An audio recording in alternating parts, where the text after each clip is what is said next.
반갑습니다. 우리 수험생 여러분. 9월 모평 윤리와 사상 해설 강의를 진행하게 된 최항진입니다. 오늘은 9월 모평에 대한 총평을 먼저 간단하게 좀 해볼 건데요.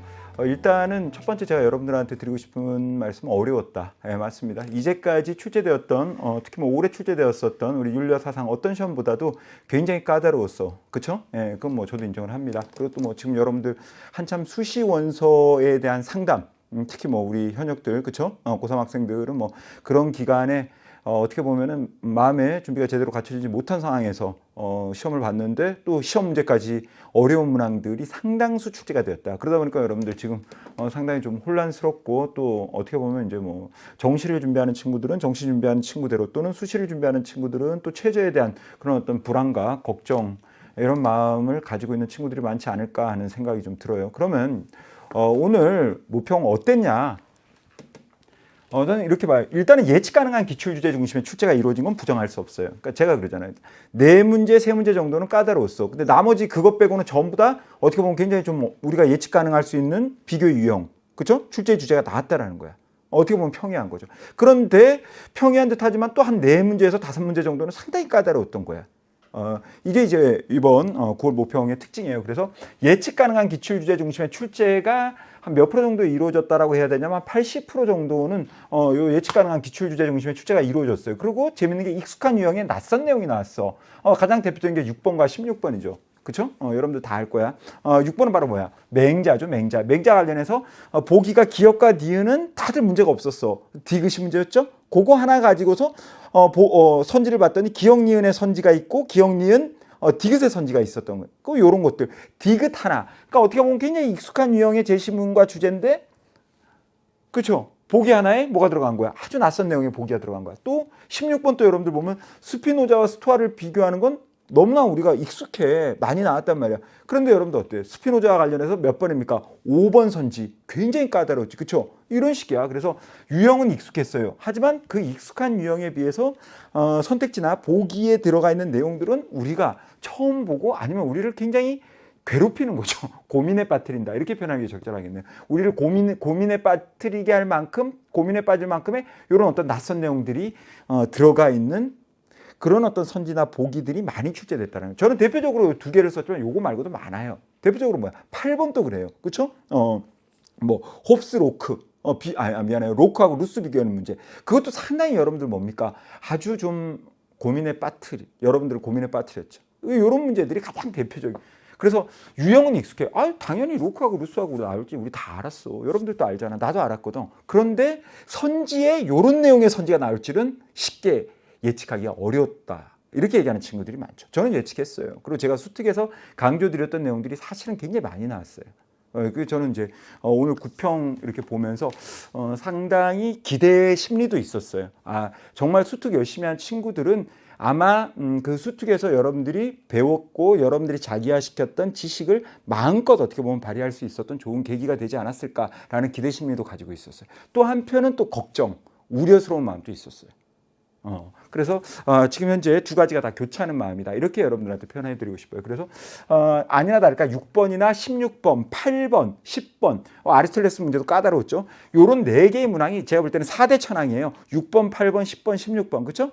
요런 내용들을 보면은 굉장히 우리한테 이제는 깊이 있는 지식을 요구하는 내용이 출제가 됐다라는 거예요. 6번도 있고 그냥 제가 일단 써왔는데 8번도 있고 10번도 있고 13번, 16번 전부 다 그래요. 그래서 제가 그랬죠. 한 4문제에서 5문제 정도. 그러면 나머지는 어떠냐? 사실 나머지는 그렇게까지 어렵다고 얘기하지 않아도 될 만큼 우리가 기본적인 내용만 충실히 했다면 큰 문제는 없었거든. 그렇죠? 하지만 어렵다라고 느껴지는 문제의 난도가 셌어. 강도 자체가 셌단 말이에요. 굉장히 어렵다라고 느껴질 만큼 그렇게 와닿을 만큼 어려운 내용들이 들어가 있었다라는 거죠. 그렇죠? 그래서 전체적인 제가 볼 때 여러분들의 체감 난도는 더 높았을 것이다. 왜? 이제까지 우리가 윤리와 사상을 아주 평이하게 출제했거든요. 그렇죠? 그러니까 굉장히 어떻게 보면 평이한 정도의 난도에 여러분들이 익숙해져 있다가 그 상황에서 조금만 세게 해도 여러분들이 느껴지는 이 체감 난도가 큰데 조금만 세게 한 게 아니고 이번에는 상당히 세게 한번 탁 치고 갔죠. 그러다 보니까 여러분들이 느끼는 체감 난도는 훨씬 더 올라가지 않았을까. 뭐 아마 그런 얘기들 할 거예요. 여러분들 친구들끼리 모여서 뭐 멘붕 왔다 이런 얘기를 나올 텐데 요런 내용이었고요. 그다음 요거죠. 생륜 중복 주제가 미출제되는 경향이 유지되었다. 그러니까 요게 이제 생륜 중복 주제 중에서 모든 걸 다 얘기를 하는 건 아니고 대표적으로 뭘 얘기를 하는 거예요. 칸트라던가, 그렇죠? 갈퉁이라던가 또는 원조와 관련해서 롤스라던가 싱어라던가, 그렇죠? 요런 주제들을 지금 얘기하는 겁니다. 그런 주제들에 대해서는 여전히 뭡니까? 미출제, 즉 출제를 하지 않고 있다라는 거예요. 이제까지 어때요? 요 주제와 관련해서는 거의 출제 안 하고 있거든. 그 미출제 경향이 이번 9월 평가원 모의고사에서도, 즉 9월 모평에서도 이 미출제 경향, 지금 얘기한 요 주제들에 대한 미출제 경향이 그대로 뭐 되고 있다? 유지되고 있는 특징이 나타나더라라는 거예요. 이건 굉장히 의미하는 바가 커요. 그럼 6월에도 안 다뤘단 말이에요. 9월에도 안 다뤘어요. 사실 6월, 9월에 다 안 다루고 수능에 바로 나오는 경우도 있지만 그런 경우보다는 보통 6월, 9월에 다뤄요. 우리가 개정된 내용은 출제할 때는 쉽게 얘기하면 개정됐다라는 건 새로 들어온 내용이지 그걸 우리가 수능에 출제할 때는 6월이든 9월이든 한 번은 다뤄주거든. 그런데 우리가 지금 얘기한 주제들은 6월이든 9월이든 거의 다루지 않았다라는 거예요. 특히 뭐 칸트, 그렇죠? 그다음 롤스나 싱어와 관련된 원조 이런 내용들은 어때요? 참 찾아보기 어렵죠 지금. 그래서 과연 이 주제들이 수능에 출제가 될 것인가, 연계 출제될 것인가에 대해서 우리가 좀 관심을 갖고 지켜볼 필요가 있을 것 같아요. 요 정도 총평하고 출제비율을 보시면요. 제가 이제 묵자하고 공자를 비교하는 문제 있었죠. 그걸 제가 이제 일부러 사회사상으로 뺀 겁니다. 평화라는 주제로 빼버렸어요. 그래서 동양윤리가 7, 서양윤리가 8, 사회사상 5, 퍼센테이지로는 35, 40, 25 아주 어때요? 균형 잡힌 모습의 출제의 비율을 유지하고 있다라고 저는 그렇게 평가 분석하고 있고요. 주요 문항 예측 분석으로는 뭐 6번, 8번, 16번, 그 다음에 여기다가 하나 더 들어간다면 몇 번? 10번까지 들어가야겠죠. 그렇죠? 이런 문제들은 여러분들이 볼 때 상당히 어려웠다라는 거예요. 어려워할 만한 내용들을 많이 가지고 있었고. 근데 제가 잠깐 지금 녹화 들어오기 전에 현장에서도 이렇게 여러 명의 친구들을 잠깐 만나가지고 얘기를 하면서 느끼는 건데 어떤 친구들 중에 상당수는 이 문항들 중에서 과연 출제자가 무엇을 묻고 있는가에 대해서까지 정확하게 파악하지 못하고 있는 그런 친구들도 있었어요. 그러니까 그만큼 여러분들이 느끼는 뭐가 컸다라는 거야. 체감 난도가 높았다는 얘기겠죠. 그렇죠? 예, 이렇게 저는 생각을 합니다. 그다음 뭐 역시 함정 문항도 있었고요. 예. 그러면 우리가 남아있는 기간이 이제 그래도 아직까지 꽤 많은 시간이 남아있잖아요. 그렇죠? 우리 수능까지는 아직까지는. 그럼 여러분들 어떻게 남아있는 기간 준비를 하는 게 좋냐? 일단은 제가 볼 때는 정확한 지식이 필요할 것 같아요.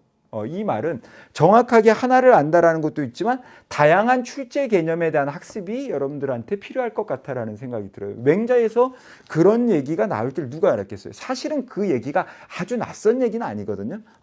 참고로 뭐 강의에서도 우리가 그런 얘기는 흘려가는 얘기로도 하는데 그걸 가지고서 보기로 선택지로 만드니까 여러분들한테 처음에 어떻게 다가왔어요? 당황스러움으로 다가왔다라는 거죠. 그래서 제가 이제 그런 걸 보면서 느껴지는 게 올해 수능은 굉장히 맹자가 나오더라도 아주 다양한 개념을 활용한 문제가 출제될 가능성이 높다라는 그런 어떤 결론이 어느 정도 예측됐다라는 거죠. 그래서 여러분들 다양한 출제 개념에 대한 학습이 필요하고요. 역시 뭐 주제별 모호한 그런 어떤 선택지를 정확하게 해석하는 방법 이거는 뭐 필수적인 거니까 그렇죠. 그래서 정확하면서도 조금 깊이 있게까지 공부하는 그런 방법을 마지막 마무리 단계에서는 여러분들이 가져야 할 것 같다라는 생각이 오늘 저는 9월 모평을 통해서 가지게 됐습니다. 어쨌든 굉장히 여러분들 여러 가지 이유로 좀 힘든 상황이었을 텐데도 불구하고 끝까지 최선을 다해서 오늘 9월 모평 끝까지 잘 치러준 우리 수험생 여러분들에게 감사하다는 말씀 드리고 싶습니다. 우리 친구들 수고 많으셨어요. 그리고 사랑합니다.